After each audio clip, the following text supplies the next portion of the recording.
Where is the greatest golf course in and around Darwin? Well, that depends who you ask. Some will point to the oldest, which is Darwin Golf Club, a course I visited earlier this year.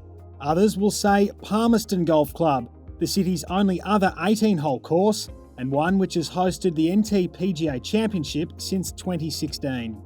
I recently made the short drive from Darwin's CBD to Palmerston to check out the course. I didn't have enough time to play it, so I put the drone up and focused on 4 feature holes to look out for on your next trip to play at Palmerston.